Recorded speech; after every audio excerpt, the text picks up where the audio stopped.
저는 이 시간에 전도서 1장 1절에서 4절 말씀과 아가서 말씀 가지고 해 아래 있는 인생의 허무함 이런 제목으로 말씀을 나누겠습니다.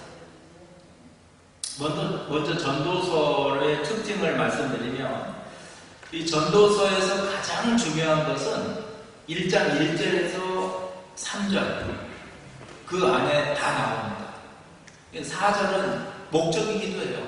자, 한번 제가 읽어드릴게요. 다윗의 아들 예루살렘 왕 전도자의 말씀이라. 누구예요? 솔로몬을 말하는 거죠. 그죠?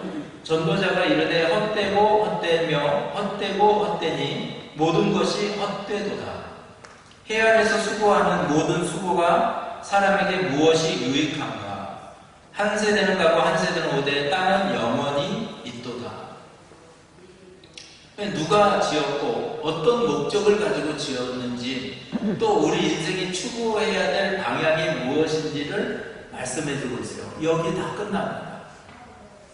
전도서는 또 특징이 뭐냐면 허무주의를 노래하는 노래예요. 헛되다는 말이 2절에 보니까 5번이나 반복돼요. 그래서 어떤 해석자는 뭐 돈이 헛되고 건강이 헛되고 욕망이 헛되고 뭐 사람이 이루어놓은 뭐 사랑이 헛되고 뭐 이렇게 구체적으로 그것을 지적했는데 이 헛됨이라는 히브리어는 안개, 수증기, 허무함을 의미해요. 그러니까 인간의 노력과 수고로 이러한 것들을 다 만들어 놓는데 이러한 것들은 유한하다는 거죠. 무한하지 않아요. 유한해요. 다 끝이 있다는 거예요. 그래서 하나님 없는 인생은 덧없다, 무의미하다. 근데 여러분, 전도서는 허무주의를 노래한 노래예요. 근데 전도서를 읽고 허무주의에 빠진 사람은 아무도 없다는 거예요. 왜냐하면 전도서를 읽으면 그 인생의 이 무가치함을 깨닫고 참 가치 있는 존재가 누구인가에 대한 열망이 싹 든다는 거예요. 그러면 무엇을 해야 가치가 있을까? 그래서 전도서 후반부에 가서는 계속해서 강조하는 것이 뭐냐면 하나님을 경외하라. 하나님을 경외하라. 이건 이제 제가 조금 이따 더 자세하게 나누겠지만 전도서는 허무주의를 노래한 책이지만 허무주의에 절대 빠지지 않는다. 많이 읽어도 허무주의에 빠지지 않는다. 그리고 또 특징이 있어요. 전도서는 가장 어려운 책이다. 성경에서 어려운 책이라고 하면 욥기라고 그랬잖아요, 제가. 근데 욥기서보다 더 어려운 책이 학자들은 전도서다 이렇게 말해요. 왜 그러느냐? 말이 어렵지 않아요. 말은 굉장히 쉬워요. 쉬운 언어로 되어 있어요. 그런데 구조 파악이 안 된다는 거예요. 구조 파악이 안 돼요. 예를 들자면 어떤 부분이 서론이고 어떤 것이 본론이고 어떤 것이 결론이다. 그래서 서론은 허무하다. 결론은 야훼를 경외하라. 그런데 그 중간 부분이 사람들이 이렇게 해석을 해보면 구조 파악을 못해요. 10명에게 구조 파악을 하라 그러면 10가지가 나와요. 그 정도로 이게 참 헷갈리는 책이에요. 왜 그러냐? 여러 가지 내용들이 복합적으로 등장하는데 첫째가 허무주의, 그 다음에 쾌락주의, 회의주의, 하나님을 경외하는 신앙 이렇게 이제 등장을 해요. 근데 이런 구조 안에서 이것을 쭉 파악해 보면은 여러분이 이제 어느 정도의 구조가 나와요. 근데 역사서처럼 어떻게 순서적으로 기록된 것도 아니고 서시처럼 뭐 논리적인 시각으로 서론본론 결론으로 쓴 것도 아니고 잠언처럼 또 낱개로 그 자체가 격언이 되지도 않아요. 명언이 되지도 않아요. 그러다 보니까 막 사람들이 이게 뭔 말이야? 읽어보고 뭐야? 이러거든요. 근데 그 뭐야에 철학이 있습니다. 할렐루야. 그럼에도 불구하고 전도서가 수많은 사람들에게 읽혀지면서 그 마음을 사로잡았던 이유가 있어요. 이 모든 사람이 기쁜 곳에 내재되어 있는 인생에 대한 것을 다룬다는 거예요.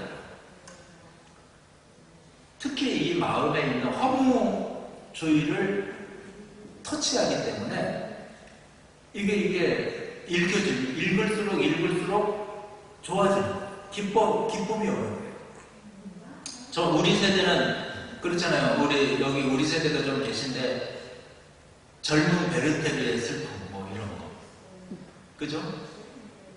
안 읽어보셨습니까? 읽어봤죠? 죽은 시인의 사회 이런 영화 보면서 억눌렸던 막 이런 걸 터뜨리고, 베르테르가 사랑에 빠졌는데 그 이름이 샤를롯테예요. 샤롯테라고 우리는 해석을 했는데 샤를롯테예요. 근데 알베르트인가? 하여튼 그 약혼자가 있고 남자가 있고, 근데 막 서신을 주고받으면서 삼각 그 관계에서 막 그 인생의 허무함, 슬픔. 근데 샤를롯테도 너무 베르테르를 사랑하지만 뭐 자기 딸린 식구들, 동생들이 있어가지고, 부모님 일찍 죽어서 동생들이 있어가지고 그들을 위해서 막 싫음에도 불구하고 약혼하고 결혼까지 막 가는 그러한 상황들. 그런데 이제 베르테르가 이렇게 쓰는 부분이 많으니까 또 너무 샤롯테는 마음이 별로 없었는데 막 너무 그걸 확정해 해석하지 않았나 또 이렇게도 보고, 그런 데서 막 마음이 막 같이 전이가 와가지고 막 눈물 흘리면서 그 다음날 눈이 부어가지고 출근한 거. 여러분 안 그랬어요? 나만 그랬나? 하여튼 막 그 읽으면서 막 그런 인생에 대해서 깨달아요. 인생에 대해서 노래하고. 그래서 여러분, 전도서는 읽으면 읽을수록 기쁨이 있어요. 기쁨이 있어요. 전도서의 구조를 보면 아까도 잠깐 얘기했지만 1장 1절부터 11절까지가 서론이에요. 1장의 전반부가 서론이고 뭐래요? 헛되고 헛되다 인생은. 그리고 12장 9절부터 14절 몇 절 안 되죠? 거기가 결론인데 거기에 하나님을 경외하라 이거예요. 그리고 그 중간 부분에 4챕터로 나뉘는데요. 네 챕터로 나누는데 챕터가 끝날 때마다 야훼를 경외하라, 야훼를 경외하라 이렇게 4번이 등장을 해요. 그러니까 모든 것의 결론은 하나님을 경외하라. 그래서 전도서가 전해주는 크게 2가지. 해 아래 인간의 모든 수고는 헛되다 이렇게 말해요. 우리 전도서 1장 14절을 보겠습니다. 내가 해 아래서 행하는 모든 일을 보았노라. 보라, 모두 다 헛되어 바람을 잡으려는 것이로다. 그리고 전도서가 계속해서 말하는 말씀 마지막 부분에 하나님을 경외하라, 이것이 사람의 본분이다 이렇게 나와요. 12장 14절 보겠습니다. 일의 결국을 다 들었으니 하나님을 경외하고 그의 명령들을 지킬지어다. 이것이 모든 사람의 본분이니라. 그래서 여러분 이거를 우리가 이런 상황 속에서 잘 분별하면서 읽을 필요가 있어요. 뭐를 분별해야 되냐면 전도자가 과거를 회상하는 부분이 있고요. 현재의 신앙 고백을 말할 때가 있어요. 그러니까 내가 타락했을 때 불신자처럼 살았을 때의 삶을 회상하는 글이 있고, 내가 회심해가지고 지금 다 돌이켜서 헛된 거 깨닫고 나서 하나님 앞에 신앙 고백하는 부분이 있어요. 이걸 전도서를 읽으면서 그 2개를 여러분이 분별을 해야 돼요. 야, 이게 과거의 회상인지 지금 회개한 사람이 신앙 고백하는 건지. 근데 이게 아까 말씀드렸죠. 이게 섞여 있어가지고 구조 파악할 때 이게 끼어들어가면 구조 파악이 안 되는 거예요. 오늘부터 전도서 읽을 때 솔로몬이 과거에 막 타락했을 때를 회상하는 것인지 지금 다 인생을 깨닫고 회개하면서 쓴 것인지를 분별하기를 바랍니다. 자, 전도서 2장 11절에 그 후에 내가 생각해 본즉 내 손으로 한 모든 일과 내가 수고한 모든 것이 다 헛되어 바람을 잡으려는 것이며 해 아래서 무익한 것이로다. 그리고 왜 만족이 없는지 3장 11절에도 하나님이 모든 것을 지으시되 때를 따라 아름답게 하셨고 또 사람에게는 영원을 사모하는 마음을 주셨느니라. 그러나 하나님이 하시는 일의 시종을 사람으로 측량할 수 없게 하셨도다. 그래서 이 사람은 영적인 존재이기 때문에 허무함이 밀려와요. 그런데 그 허무함의 빈자리는 하나님과의 관계에 있어서의 빈자리예요. 할렐루야. 다른 거로는 아무리 채워도 채워질 수 없어요. 하나님과의 관계가 세워지면 그게 채워져요. 바로 이 말씀이에요. 자, 아가서로 넘어갑니다. 아가서 1장 1절에서 4절 말씀. 자, 솔로몬의 아가라, 뭐 저자가 나오죠. 내가 입맞추기를 원하니 내 사랑이 포도주보다 나음이로구나. 이 사랑 이야기예요. 이제 나중에 술라미 여인이 등장을 합니다. 내 기름이 향기로워 아름답고 내 이름이 쏟은 향기 같으므로 처녀들이 너를 사랑하는구나. 왕의 모습을 말하고 있죠. 왕이 나를 그의 방으로 이끌어 들이시니 너는 나를 인도하라. 우리가 너를 따라 달려가라. 우리가 너로 말미암아 기뻐하며 즐거워하나니 내 사랑이 포도주보다 더 진하니라. 처녀들이 너를 사랑함이 마땅하니라. 솔로몬에 대해서 또 술라미 여인에 대해서 이제 나중에 등장하게 됩니다. 자, 욥기는 고난에 대한 책이었고, 시편은 경건과 찬송과 기도에 대한 책이었고, 잠언은 지혜에 대한 책이었고, 전도서는 허무와 현실, 그러니까 늙고 병들음에 대해서, 그리고 하나님을 경외하라는 것. 잠언도 하나님을 경외하라가 주제고요. 전도서도 하나님을 경외하라가 주제예요. 근데 아가서가 뭘까? 아가서는 이 고통스럽고 험난한 세상을, 허무한 세상을 이길 힘은 사랑이다. 이 주제예요. 사랑. 그 아가서는 사랑 이야기예요.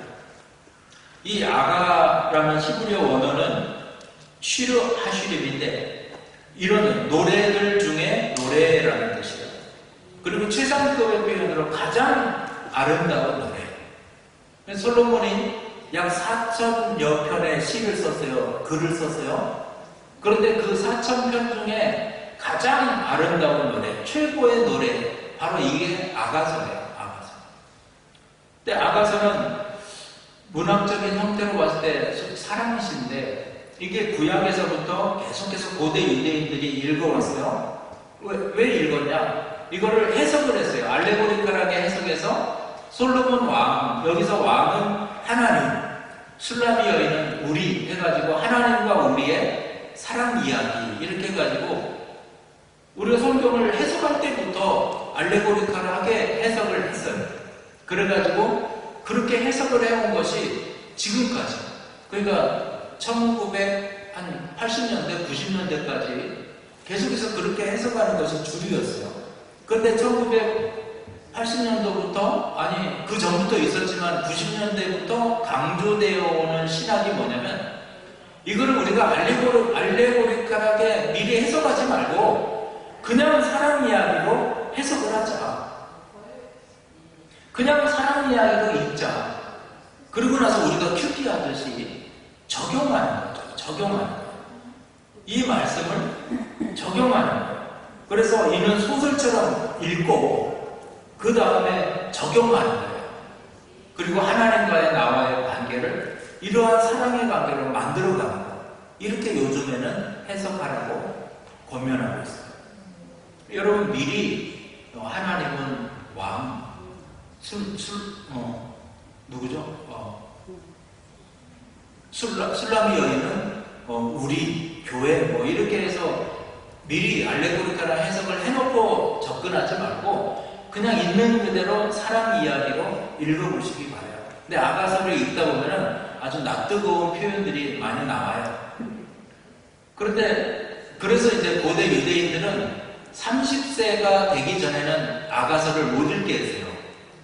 근데 그 낯뜨거운 표현 때문이 아니고 왜 못 읽게 했냐면, 이 상징성을 깨달을 나이가 30세 이후 되면은 인생의 이치를 깨닫고 상징성을 깨닫기 때문에 30 이상부터 읽으라고 했어요. 근데 여러분, 저는 그렇게 권면드리고 싶어요. 있는 그대로 읽으시고 이 사랑 이야기를 통해서 하나님과 나와의 관계 가운데 적용하시기를 바랍니다. 자, 굉장히 이제 간단 명료하게 이렇게 소개를 해드렸지만 얘기했지만 이런 생각 가지고 틀을 가지고 전도서를 읽고 아가서를 이번 주에 읽어보시면 여러분이 아주 시야가 새롭게 뜨여질 줄로 믿습니다. 자, 오늘 이제 본문으로 와서요.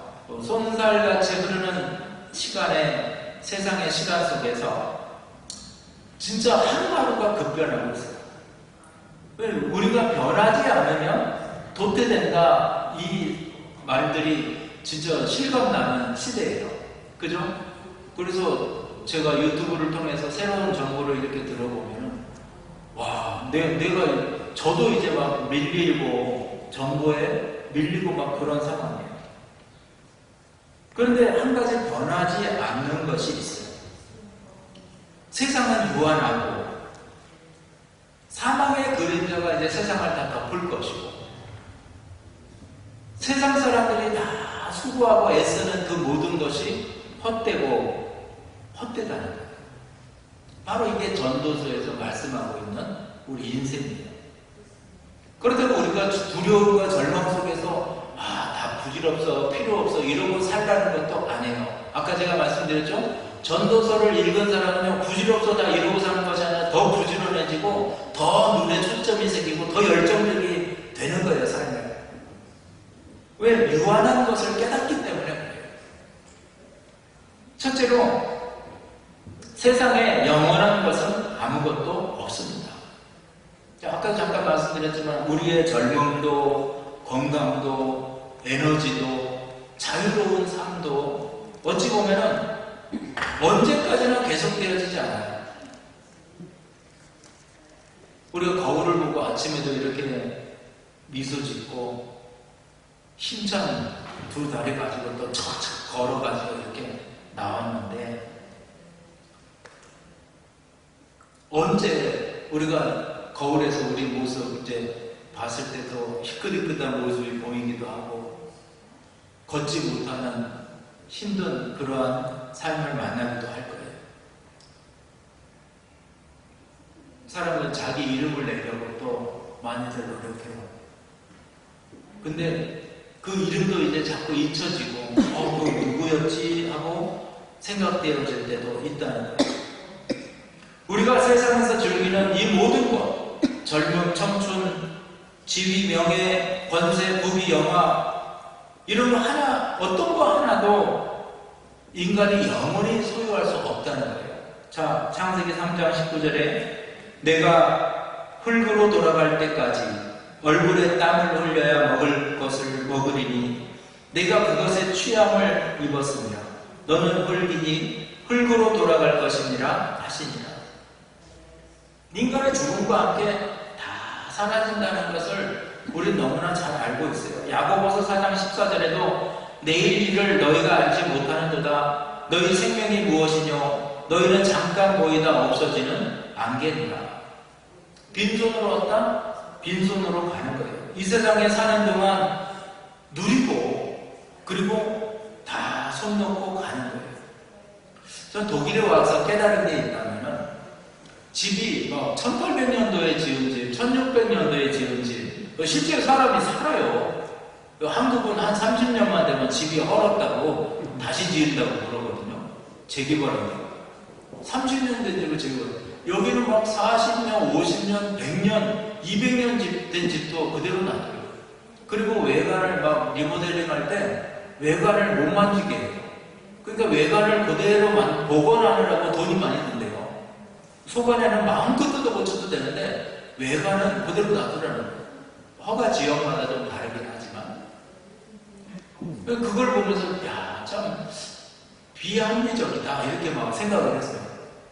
그런데 이제 저도 이제 독일에 살다 보니까 이 독일 사람들의 어떤 생각을 좀 알 것 같아요. 우리가 살고 있는 보도블록도요, 막 100년, 200년이 지난 후에 다른 우리 후대들이 봤을 때 아유 이거 후졌어, 이거 다시 싹 버리고 다시 깔아 이러지 않아요. 옛날 동독에서 쓰던 돌로 된 블록 있잖아요. 그걸 지금도 막 깔아놓고 거기 지날 땐 차가 벅벅벅벅 이러거든요. 근데 지금도 그렇게 해놓고 살아요. 그리고 한국 같으면 동독에 있던 그 다 없애버렸을 거예요. 불편하니까. 근데 여기 다 그대로 놔둬요. 그대로 놔둬요. 이것도 역사다. 역사다. 우리가 살고 있는 집도 그대로 놔둬요. 그리고 우리는 이렇게 한 세대를 살고 가는 거죠. 그 다음 세대가 또 들어와서 또 살고 이런 생각으로 살더라고요. 맞습니까? 네, 얼추 맞죠? 그죠? 저도 오래 있어가지고 이제 독일의 마인드를 좀 알아요. 여러분, 내가 사는 것만 싹 바꾸고 니몰랭 해가지고 막 다 헐어버리고 막 이렇게 하지 말고 좀 이렇게 잘 편하게 고쳐서 살 때 그래도 후대에게 막 우리 교회나 성당에 가보면은 예술품이 하나 있잖아요. 그걸 하나 만들 때도 200년, 300년을 보고 만드는 거죠. 그냥 잠깐 허름하게 쓰다가 버릴 것이 아니라 오래오래 두고 세울 마음으로 만들어 가야 됩니다. 알렉산더 대왕을 아시죠? 알렉산더 대왕은 20살에 왕이 됐습니다. 그래가지고 페르시아, 이집트, 이란, 인도 어느 나라 다 정복하면서 내려와요. 엄청난 리더십을 가지고 엄청난 카리스마를 가지고 있던 사람이었어요. 그런데 32살에 이 사람이 죽습니다. 사망 원인이 정확히 밝혀지지는 않지만 열흘 동안 고열에 시달리다가 죽어요. 그래서 장티푸스나 말라리아나 감기로 봅니다. 요즘 학자들은 감기로 많이 봐요. 감기. 단순한 감기 때문에 죽는 거예요. 죽는 거예요. 우리 알렉산더 대왕이 죽었을 때 유언이 손으로 바깥을 이렇게 4개 해라고 그랬잖아요. 빈손으로 왔다, 빈손으로 간다. 관 밖으로 손을 이렇게 해서 빈 다 놓고 간다. 이 말을 하는 몽골 제국을 일으킨 징기스칸, 유라시아 대륙을 다 합쳐버린 그 징기스칸도 나중에요, 젊은 나이에 죽습니다. 60 몇 살에 죽는데, 사망 원인이 말에서 떨어져서 죽어요. 말에서. 한번 생각해요. 몽골 사람들은 3살 때부터 말을 타요. 말에서 왜 떨어지는, 진짜 이거 원숭이가 나무에서 떨어지는 것과 같아요. 그래서 죽는, 사망 원인이 그거라는 거예요. 정말 명확하게 밝혀지지는 않았지만, 그렇게 보는 거예요. 여러분, 사람은 알 수가 없어요. 자기가 생각하고, 자기가 최고라고 생각했던 그것 때문에 죽습니다.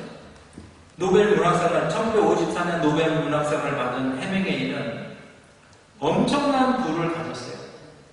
그리고 거의 모든 사람이 존중하고 존경하는 그런 사람이었는데 나중에 정신병원을 전전하다가 1961년도에 엽총으로, 자신의 엽총으로 자살해요.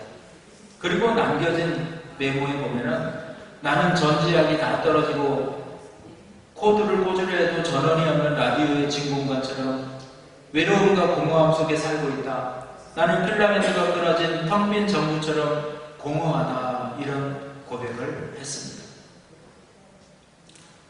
여러분, 인생은 이렇게 다 외로워요. 저 사람은 인기 있고 찬란해 보이는데 외로워요. 그들에게 나아가서 그리스도를 증거하고 하나님을 증거하는 저와 여러분 되기를 주의 이름으로 축원합니다.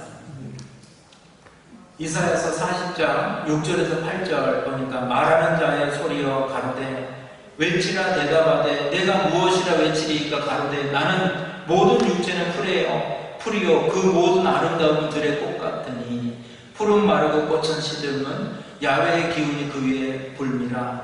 이 백성은 실로 풀이로다. 푸른 마르고 꽃은 시드나 우리 하나님의 말씀은 영영이 서리라. 무엇이 영영이 있을 것인가에 대해서 말씀해요. 모든 것은 다 끊어진다는 거예요. 무엇이 영영이 있을 것일까요? 둘째로 성경은 오직 예수 그리스도 안에 영생이 있다 이렇게 말씀하고 있습니다. 여러분, 오직 예수님 안에 영생이 있습니다. 그래서 철야 때도 제가 말씀을 나눴지만 세상의 모든 종교는 스스로가 구원받을 수 있다고 생각해요. 그래서 자력 종교라는 거예요. 근데 오직 기독교만이 타력 종교예요. 스스로는 절대 어쩔 수 없다. 절대자이신 예수님만이 우리를 구원할 수 있다. 바로 이게 근본적으로 다른 거예요. 여러분, 예수님 안에 인생의 참된 길이 있음을 고백하시기 바랍니다. 그 누구도 수양이나 노력으로 구원에 이를 수 없어요. 이거를 받아들여야 돼요. 골로새서 2장 8절에 누가 철학과 헛된 속임수로 너희를 노력할까 주의하라. 이것이 사람의 유전과 세상의 초등학문을 쫓음이요 그리스도를 쫓음이 아닙니다. 여러분, 전도서에는 인생의 철학이 담겨있다고 했어요. 근데 인생에 깊이 들어가고 아무리 묵상을 해봐도 그 인생에는 구원이 없다. 절대로 무한한 인생이 될 수 없다. 유한한 인생에 불과하다. 무한한 인생을 살기 위해서 하나님의 영광을 깨닫고 하나님께로 돌아가야 된다. 그 유일한 길은 예수 그리스도라는 거예요. 요한복음 1장 1절에서 3절에 태초에 말씀이 계시니라. 이 말씀이 하나님과 함께 계셔서 이 말씀도 하나님이시라. 그가 태초에 하나님과 함께 계셨고 만물이 그로 말미암아 지은 바 되었으니 지은 것이 하나도 그가 없이 된 것이 없느니라. 그리고 이 땅에 말씀이 육신이 되어 예수님이 오신 거죠.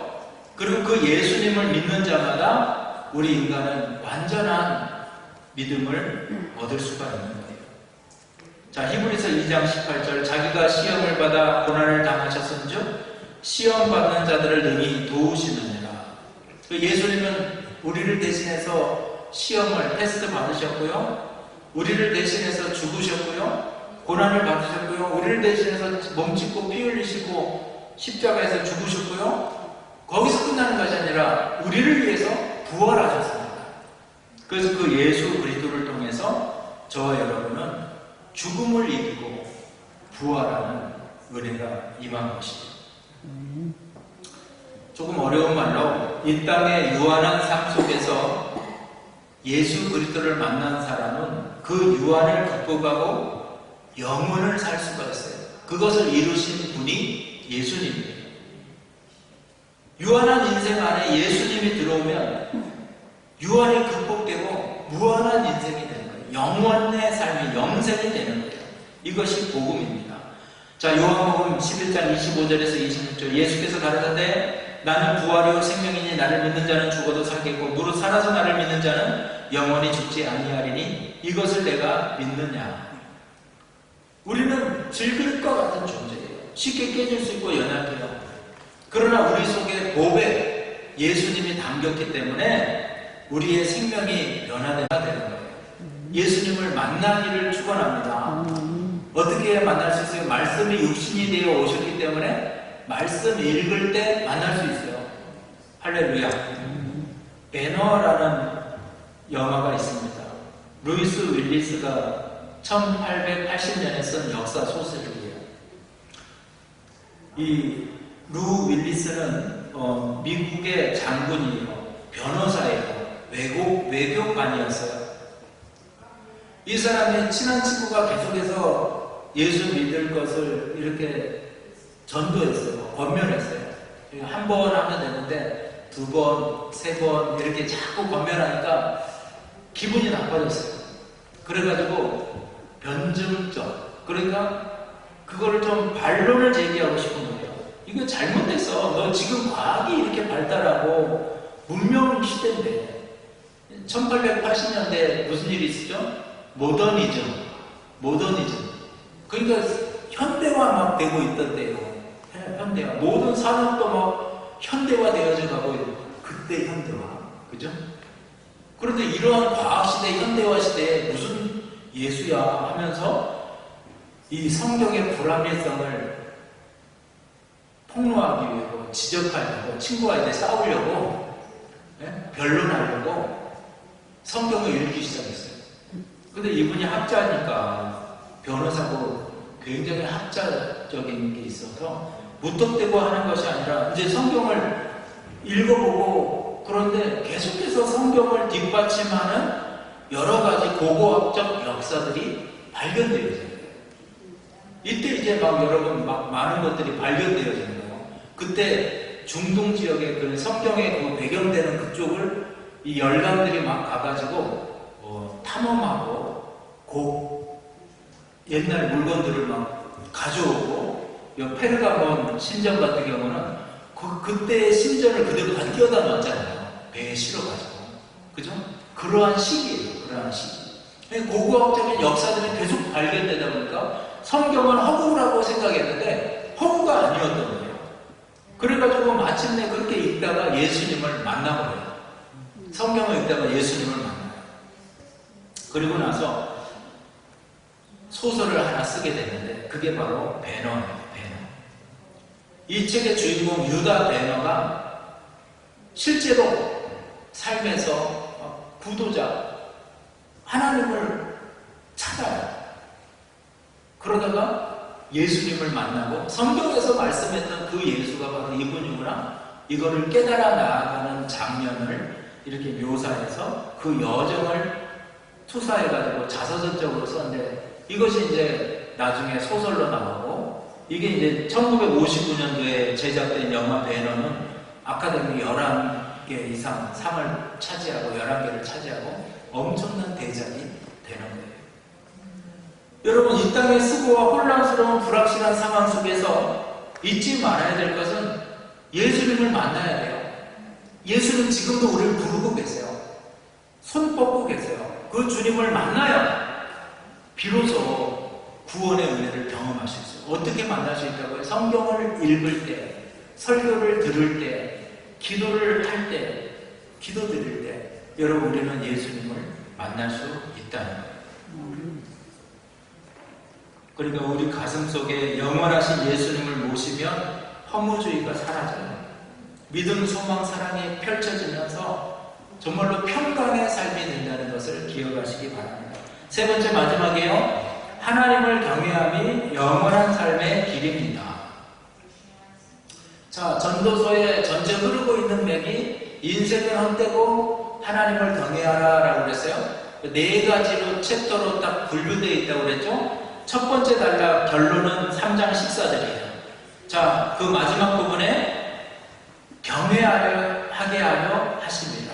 그죠? 경외하게 하려 하십니다. 두 번째 단락의 결론은 5장 7절이에요. 5장 7절의 마지막에 오직 너는 하나님을 경외할지니라. 자, 찾으셨죠? 안 나오나요? 다시 3장 14절. 3장 14절. 자, 나왔죠? 그 앞에서 경외하게 하려 하십니다. 5장 7절 하나님을 경외할지니라. 두 번째 단락 끝이에요. 세 번째 단락의 결론은 7장 18절. 하나님을 경외하는 자는 이 모든 일에서 벗어날 것입니다. 네 번째 단락은 8장 12절 13절. 12절에 그를 경외하는 자들은 잘 될 것이다. 하나님을 경외하거나 그를 경외하는 자들은 잘 될 것이다. 13절에 악인은 잘 되지 못하며 장수하지 못하고 그날이 그림자와 같으니 이는 하나님을 경외하지 아니하니라. 전도서 12장 13절 결론이요. 마지막 결론이 뭐냐면 그의 결국은 다 들었으니 하나님을 경외하고 그의 명령들을 지킬지어다. 이것이 모든 사람의 본분이니라. 여러분, 하나님을 경외하는 것이 성공하는 인생이에요.